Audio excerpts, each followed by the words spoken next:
There we are. Hello. It's wonderful to meet you. Please seat yourself wherever it may be comfortable for you.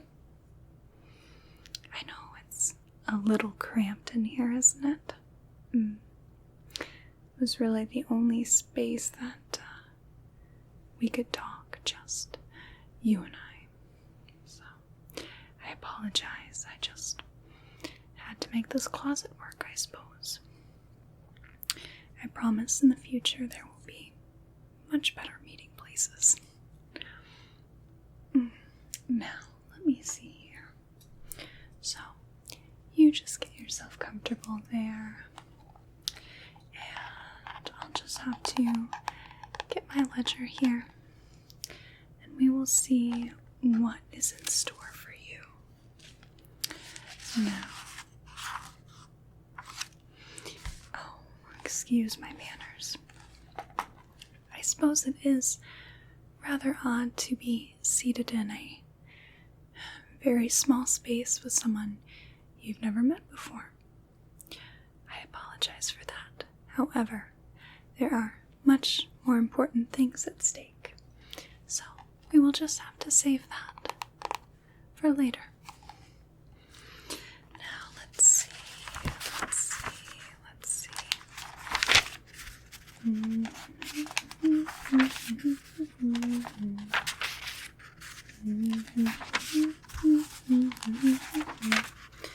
Oh dear me. This goes back a lot farther than I thought. Let's try flipping through it a bit. Ah, there we are.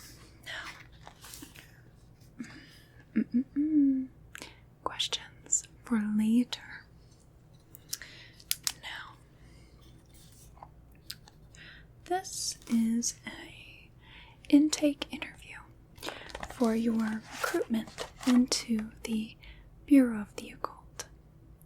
So, you have been incredibly lucky and have been chosen from, well, literally billions of people to be part of this very large and vast group. So, I imagine you are quite honored, and that would be your reason for being quite speechless. That's good to hear. Now, we will be seeing a lot of each other, you and I. I have been tailored to you, if you will. And while I didn't have much choice in that matter, you have been very blessed to have been a part of my team. Now, I suppose now would be the time for introductions, as you don't even know who I am yet, and I'm supposed to be your, book of knowledge in this very interesting transition time. I'm very pleased to meet you. My name is Quinn Curry, and I am somewhat an agent of the Bureau of the Occult. Now, I have been tasked for performing your intake interview and assessing where we need to go from here to get you from this very mundane state you're in and into the front lines of finding, well, we'll get into that. Now, let me see here.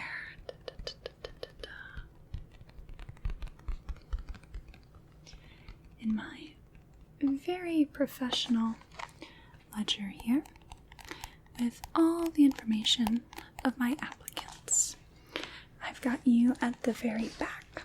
So, I think that you are going to have to be very intriguing, and I should have to be quite starstruck for us to make any headway here. But there's no worry on my part. If you don't make the cut, then, well, we'll just erase your memories. So, no harm done to, well, anyone in the process, save for time. So, let's see here.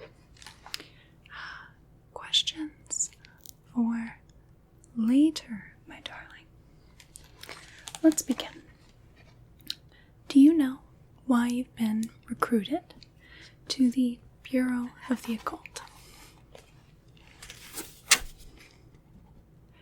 Not in the slightest. Well, I suppose that gives us a very interesting baseline to work with. What do you know of the Bureau of the Occult? Okay, not a damn thing. Yes, we are starting off very well, I think. And what sort of useful knowledge or abilities do you have, do you think?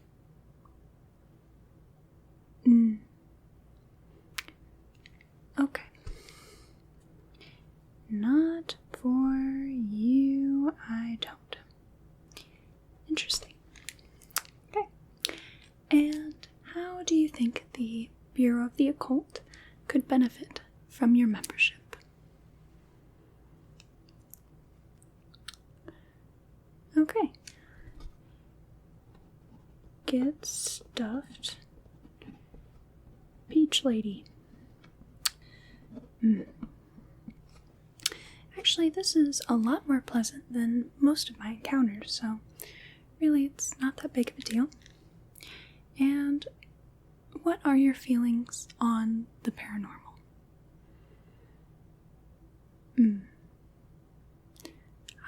I see. Okay. Let's just write that down. I don't know what the hell you're talking about. Leave me alone. Great. All right. So, those little preliminary questions are what we call Normy Questions. So those are just little icebreakers to start us off and assess where we're at in your cooperation. So, let's just put this down for a second. Okay. Now,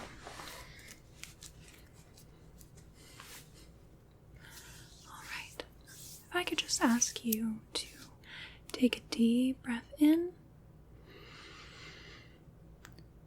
and exhale. Deep breath in and exhale. And lastly, deep breath in and exhale. Great. Now, I want you to focus on the tip of my finger here. So, I'll have you move only your eyes as you watch my finger and not your head, okay? Alright, so I just want you to follow the finger. There we go. Just follow the finger. Great. You're doing wonderful. Follow the finger. Now, as you follow this finger, using only your eyes and without moving your head, you begin to feel a sense of relaxation. It may start at the bottom of your head, perhaps the top of your spine, your back. Either way, you start to feel this relaxation flow downwards and outwards through your body. And this relaxation consumes any doubts or fears that you may have. You find yourself very, very relaxed and able to answer any of my questions without any qualms. Do I make myself clear? There you go. Much, much better. Now, if we could get back to work. So, how are you feeling? Yes, that usually does the trick. Now I can actually begin on what I came for. Alright, let's get into the meat of this discussion. I'm going to ask you some questions, and then we're going to go over some things, okay? Does that sound okay to you? Wonderful. Now, have you experienced the paranormal?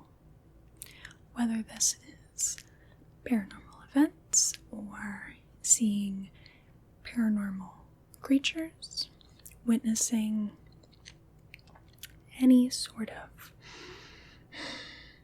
acts that defy the natural laws of physics or other natural laws of this earth? Okay. Alright, great. Now, to your knowledge, can you just list off some paranormal creatures or beings that you know of, whether this is from just your imagination or from literature or movies, anything of that sort? Legends, lore, what have you? Okay.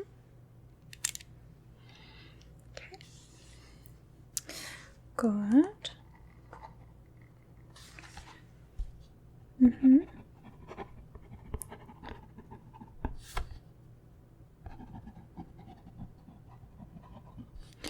Okay.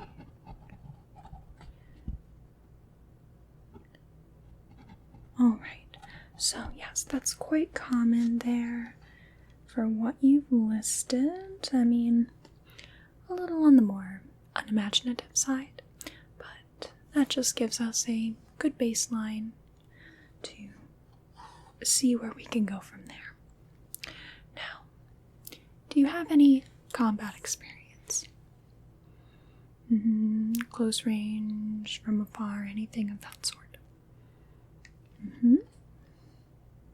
No, not on COD.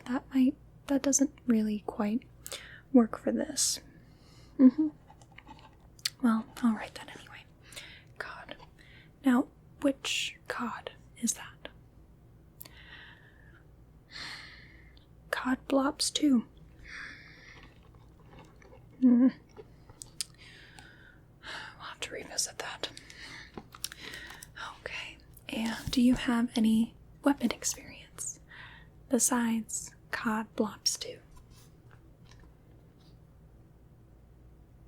Okay, you've cut yourself on a kitchen knife, cutting up carrot.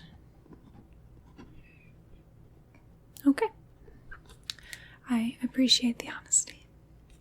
And what of your foreign language experience?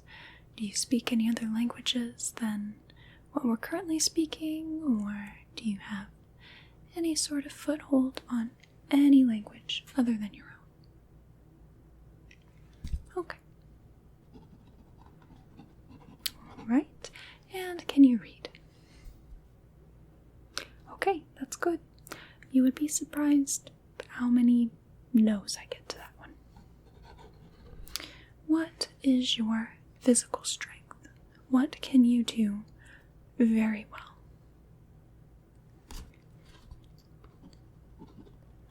Okay, good.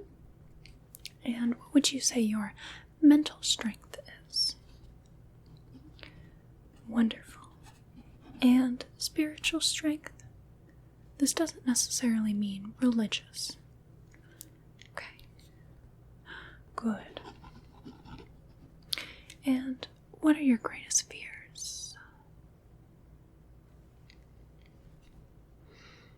Okay.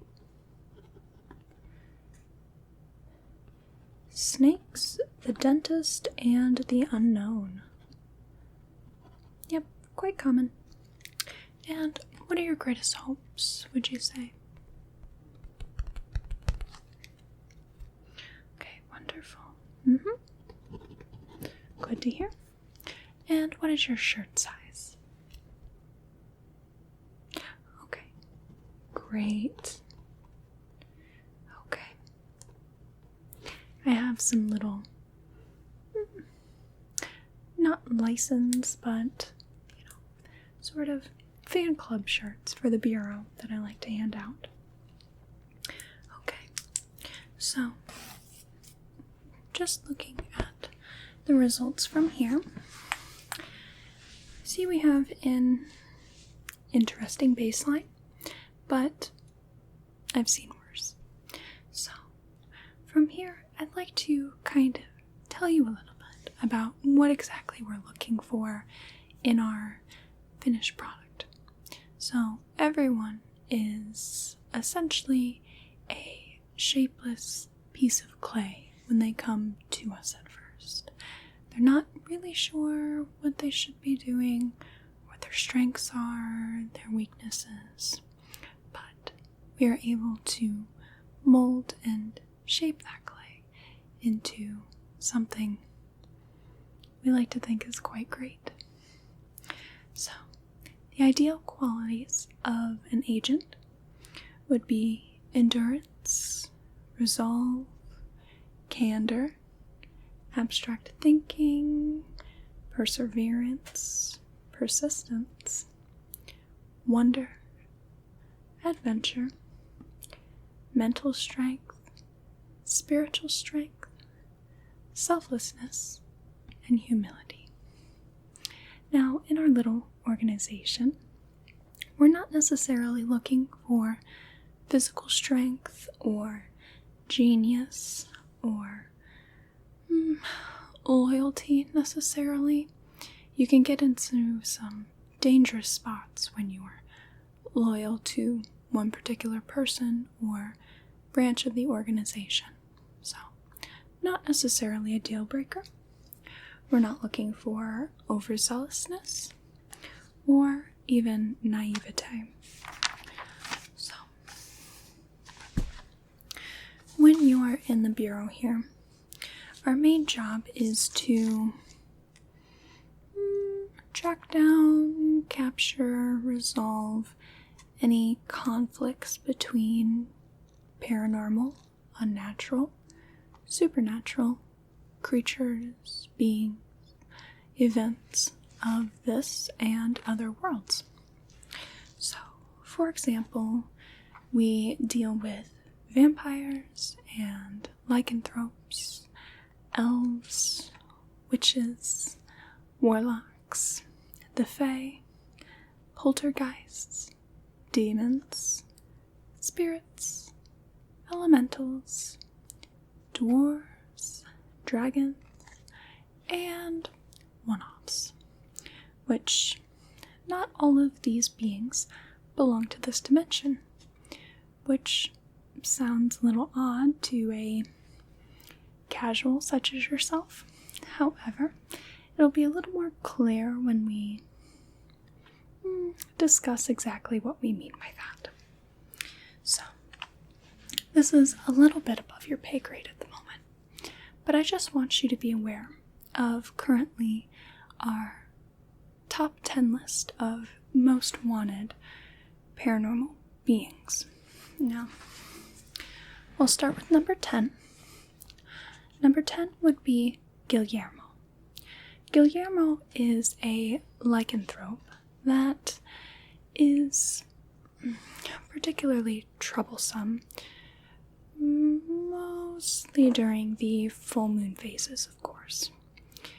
Guillermo tends to hide out during the rest of said phases of the moon, but he causes quite a bit of panic and mischief during the full moon.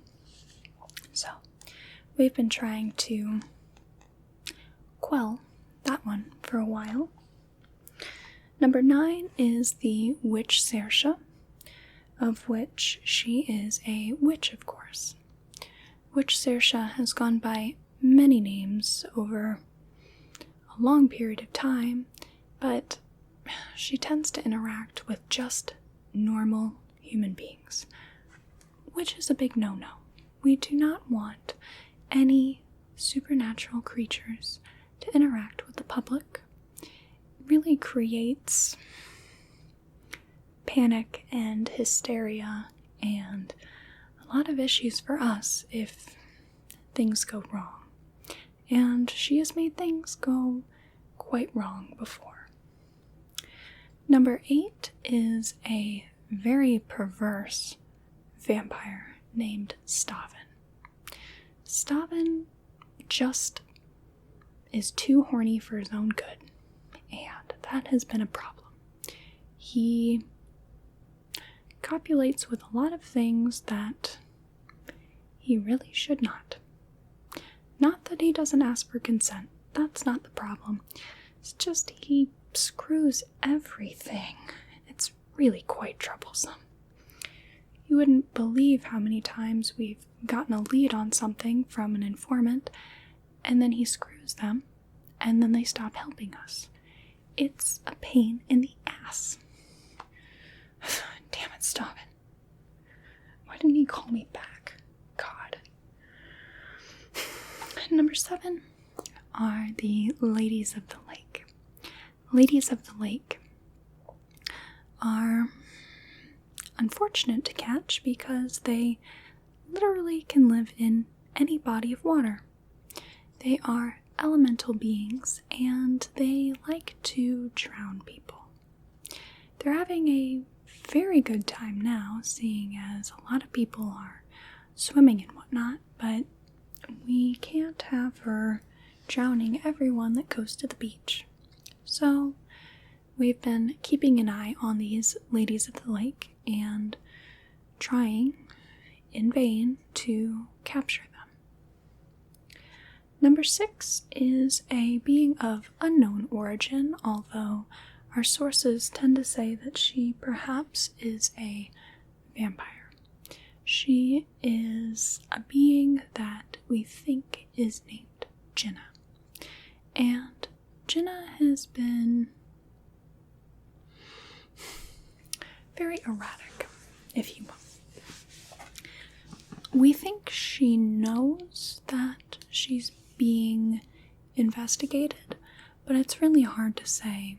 We don't know where she goes, save for a few sightings at this little place called the In-Between. Other than that, it's some top secret information on to which particular offenses she's gotten into, but I can tell you this. She doesn't exactly know what she is either, and that could make it very dangerous whether or not she does figure that out. So, now we move on to number 5, and this particular being is one of the Fae. Fae are very mischievous beings, and although they always tell the truth, that doesn't mean they don't twist it enough that makes it unintelligible when you ask them questions. So, this particular member of the Fae is named Liatris, and Liatris has been spotted in this particular world, which again is a no-no, because there are no Fae in this particular world. So, we need to round that one up and throw them back into the dimension that they belong in, because this ain't it, Chief. Number 4 is a witch named Lucidia. Lucidia oftentimes follows the witch Saoirse. So, wherever the witch Saoirse goes, it's followed by a trail of chaos led by Lucidia. No one knows why she's so obsessed with Saoirse, but it's problematic. She kidnaps humans, she performs awful experiments on them, she even used to lead an opium den back in Victorian England. Yeah, she's hardcore. So she's been on the list for decades. Number 3 is sort of a silly being, in my opinion.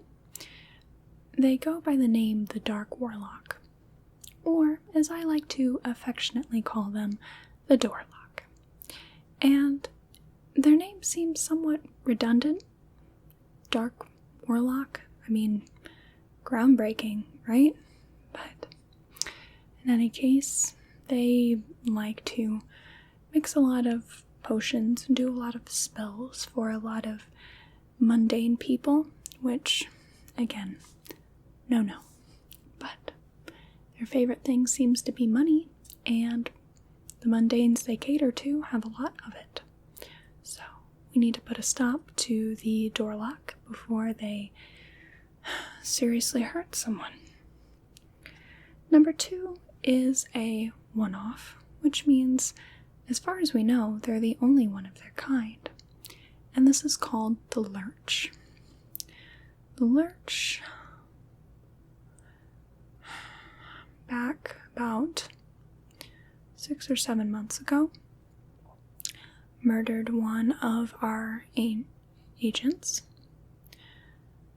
Detective Averill, and she had documented her experiences, and it only took about a little less than 2 weeks for the Lurch to completely rob her of any sanity.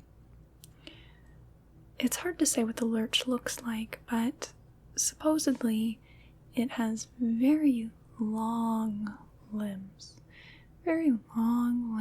and very bright eyes, which that goes for a lot of legends and creatures of lore, but this one, nobody's seen it and lived. And Detective Averill was not an exception. So the Lurch is number 2, as it is still quite at large, and we get quite a few reports of that one driving people insane and killing them. And the last one, number 1, is the Taishin Striga. So named for that's believed to be the origin of the said Striga. Wasn't originally of this dimension and came from an area called Taishin. Now, Strigas can shapeshift and, shed their skin and look like someone else. Oftentimes, they murder said person and get their appearance. And Strigas oftentimes will feed on children, although they don't necessarily have to, but that's just their favorite sort of meal. Now, the Striga has been moving all over this area, and we only know because the prey that it consumes ends up just being an empty husk, essentially. So you have these humans that are in comas that last a little bit of time before they eventually perish. So we've kind of been able to draw a little bit of a map as to where the Striga's been and somewhat where it's going to go. So far, it's not very close to here, but within, I'd say, about 250 miles, which is too close for comfort. They've been going on a very prolific streak lately, our job to round that one up as soon as possible. Now, from here, I think that we will get on with testing you and assigning your placement.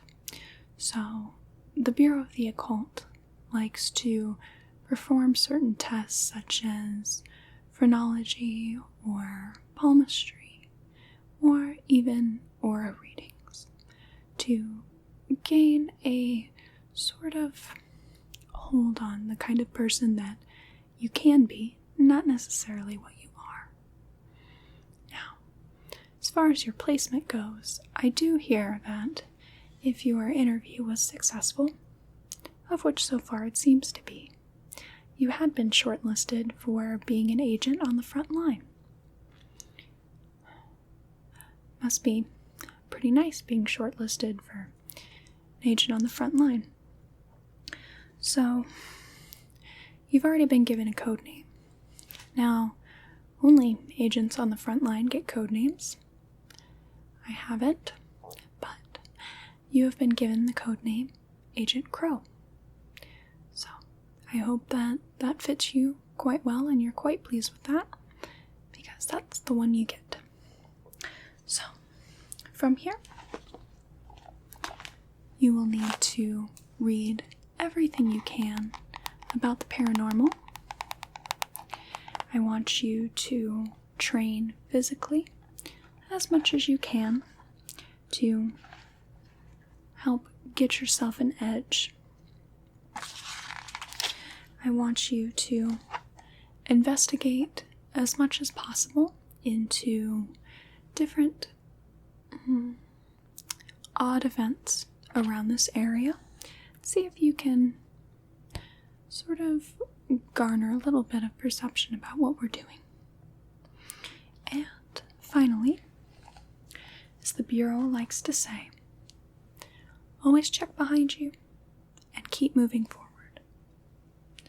So, that's all I have for you today.